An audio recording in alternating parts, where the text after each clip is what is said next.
ఖమ్మం నగరానికి వరప్రదాయనిగా ఉన్న మున్నేరు ఒకసారిగా ఉగ్రరూపం దాల్చి 2022, 2024లో ఖమ్మం ప్రజలను ముంచెత్తింది. దీంతో 10,000 మంది సుమారు నిరాశ్రయులయ్యారు. ఖమ్మం వరప్రదాయని ఒకసారిగా దుఃఖదాయని అయింది.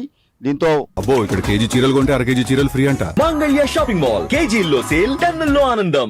ప్రజలందరూ అనేక రకాలుగా ఇబ్బందులు పడ్డారు. ఇప్పుడు మనతో స్థానికులు ఉన్నారు. 2024 సెప్టెంబర్ 1న వచ్చిన వరద పెద్ద ఎత్తున వచ్చి ఖమ్మం నగరాన్ని మొత్తం ముంచెత్తింది. దీంతో 10,000 మంది సుమారు 10,000 మందికి పైగా ప్రజలు నిరాశ్రయులయ్యారు. వారందరినీ పునరావాస కేంద్రాల్లో పెట్టి వారిని తగు చర్యలు తీసుకున్నారు. తుమ్మల నాగేశ్వరరావు ఆధ్వర్యంలో, మంత్రి తుమ్మల నాగేశ్వరరావు ఆధ్వర్యంలో అంతకుముందు వచ్చిన వరదలకు, 2022లో వచ్చిన వరదలకు, 2024లో వచ్చిన వరదలను అంచనా వేసి ఖమ్మం నగరానికి సేఫ్గా ఉంచేందుకు కరకట్టల నిర్మాణం చేపట్టారు. సుమారు 17 కిలోమీటర్ల మేర 690 కోట్లతో కరకట్టలు భద్రాచలంలో ఏ విధంగానైతే గోదావరి నది కట్టిన కరకట్టల మాదిరిగానే ఖమ్మం నగరంలో కూడా కరకట్టలు ఇరువైపులా, మున్నేరు నదికి ఇరువైపులా కరకట్టలు, ఇటు ఖమ్మం రూరల్ ప్రాంతం ఉంది ఒకవైపు, రైట్ సైడ్ లెఫ్ట్ సైడ్ వైపు ఖమ్మం నగరం ఉంది.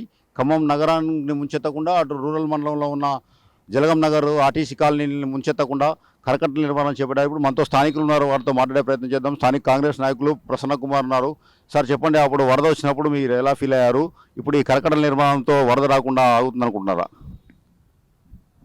చాలా సంవత్సరాల కిందట గతంలో 2005 ఆ ప్రాంతంలో ఈ మున్నేరు వరద ప్రవాహం చూసాం.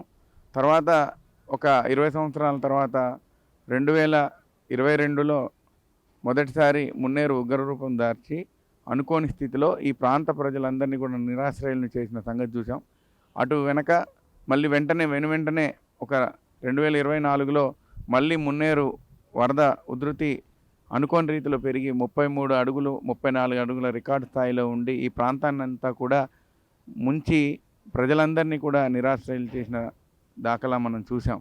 ఆ వెంటనే స్థానిక మంత్రివర్యులు తుమ్మల నాగేశ్వరరావు గారు స్పందించి ఈ ప్రాంతాన్ని అంతా కూడా మళ్ళీ యథాతథ స్థితికి తీసుకొచ్చేంత వరకు కూడా పునరావాస కేంద్రాలు ఏర్పాటు చేయడం అయితే ఏంటి, ఈ ప్రాంతాన్ని అంతా కూడా మళ్ళీ శుభ్రం చేయించి ప్రజలకు అందుబాటులోకి తీసుకురావడానికి చాలా ప్రయత్నం చేశారు.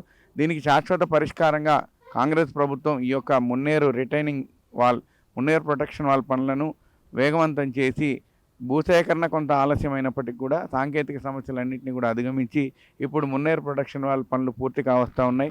మరికొద్ది రోజుల్లో ఈ పనులు పూర్తయితే ప్రజలకి కొంచెం ఊరట కలిగిస్తుందని మేమందరం భావిస్తూ ఉన్నాం. అయితే ఈ గతంలో వరదలు వచ్చిన తర్వాత ప్రతి సంవత్సరం కూడా ఎన్డీఆర్ఎఫ్ బృందాలను, అదేవిధంగా ఎస్డీఆర్ఎఫ్ బృందాలను ఇక్కడికి పిలిపించి ముందస్తు జాగ్రత్త చర్యలు తీసుకోవడం జరుగుతూ ఉంది.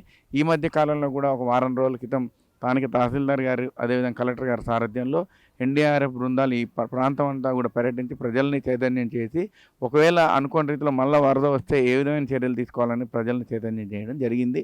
అదేవిధంగా రక్షణ చర్యలు కూడా చేపట్టడం జరుగుతూ ఉంది. మీరు ప్రజాప్రతినిధిగా ఉన్నారు, అప్పుడు వచ్చిన వరదల్లో మీరు ఉన్నారు, అప్పుడు ఎలా ఉంది? అప్పుడు సిచ్యువేషన్ ఎలా ఉండేది? వెంటనే ప్రజలకి సమాచారం అందించి హుటాహుటిన వారందరినీ కూడా సురక్షిత ప్రాంతాలను తరలించడం జరిగింది. ఎటువంటి ప్రాణ నష్టం జరగకుండా చర్యలు తీసుకోవడంలో అధికారులు, అదేవిధంగా మీడియా మిత్రులు, అదేవిధంగా ప్రజాప్రతినిధులు అందరూ కూడా సహకరించడం జరిగింది. వారందరినీ కూడా పునరావాస కేంద్రాలని తరలించి వారికి అవసరమైన నిత్యావసర సామాగ్రి, కట్టుబట్టలు అన్నీ కూడా మనం ప్రభుత్వం నుంచి అందించడం జరిగింది.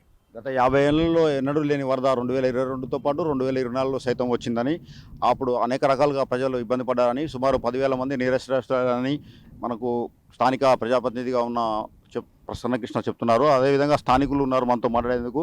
సార్ చెప్పండి, ఇప్పుడు ఈ కరకట్టల నిర్మాణంతో మనకు బాధనే తప్పినట్టయినా? చాలా సంతోషం అండి. ఇప్పుడు ఇన్ని సంవత్సరాలు కూడా ఏ రోజు లేనట్టుగా గత సంవత్సరంలో వరద రావడం వలన చాలా ఇబ్బందులు ఎదుర్కోవడం జరిగింది. అదేవిధంగా చాలా నెలలు పట్టింది ఒక్కొక్క ఫ్యామిలీ సెట్ కావడానికి. ఏదైతే ఇప్పుడు గత గవర్నమెంట్లో మాటలు చెప్పారు కానీ పని చేయలేదు, ఈ గవర్నమెంట్లో పని చేశారు, చూపిస్తున్నారు. ఇది కరకట్ట, ఇది దీనివల్ల ఇబ్బంది లేదనే విధంగా చూపిస్తున్నారు. ప్రజెంట్గా అయితే ఇప్పుడు ఆల్రెడీ గవర్నమెంట్ స్టాండ్ తీసుకొని ఆల్రెడీ అధికారులను కూడా ముందస్తు చర్యల్లో భాగంగా చేస్తున్నారు. మీది ఏ కాలనీ, ఎంతవరకు మునిగింది అప్పుడు 2024 వరదల్లో? మాది జుబ్లీపురం అండి. మాది ఫస్ట్ ఫ్లోర్ మునిగిపోయిందండి, అసలు ఏం లేదు మొత్తం. ఇప్పుడు ఈ కరకట్టల నిర్మాణంతో ఎటువంటి ఇబ్బంది ఉండదు ఇక? ఉండదండి. చాలా హ్యాపీగా ఫీల్ అవుతున్నారు అందరూ కూడా, ప్రజల్లో కూడా చాలా సంతోషం వ్యక్తం చేస్తున్నారు. మున్నేరు పరివాహక ప్రాంతమైన జూబ్లీపురతో పాటు కాలువోడు, తో పాటు అటు మోతీనగర్, ఎల్బీ నగర్, ఇటు చూసుకుంటే జలగం నగర్, ఆర్టీసీ కాలనీ, వెంకటేశ్వర నగర్ ఇవన్నీ 2022-24 వరదల్లో పూర్తిగా మునిగిపోయాయని, దీంతో సుమారు 10,000 మంది సైతం నిరక్షరాస్యులై వారి పునరావాస కేంద్రాలకు తరలించి మంత్రి తుమ్మల నాగేశ్వరరావు గారి ఆధ్వర్యంలో పునరావాస కేంద్రాలకు తరలించి అనేక రకాల చర్యలు ప్రభుత్వం తీసుకున్నదని స్థానికులు చెప్తున్నారు. అదేవిధంగా దీనికి కరకట్టలకు 17 కిలోమీటర్ల మేర సుమారు మున్నేరుకు కరకట్టలు కట్టి ఖమ్మానికి వరద పోటు ఎత్తకుండా చూసేందుకు అధికారులు అన్ని రకాల చర్యలు తీసుకున్నారు. Warangal NIT national institute of technology వారి సౌజన్యంతో సాంకేతిక పరిజ్ఞానంతో ఈ కరకట్టల నిర్మాణం చేపడుతున్నారు. ఈ కరకట్టలు మరో కొన్ని రోజుల్లో పూర్తయ్యే అవకాశం ఉంది.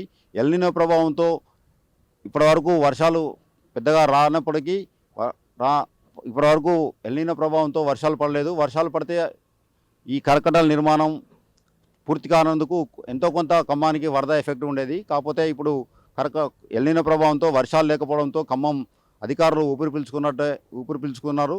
ఇప్పుడు మరికొన్ని రోజుల్లో ఈ కరకట్టల నిర్మాణం పూర్తయితే ఖమ్మానికి వరద ముప్పు అనేది పూర్తిగా తప్పనుంది.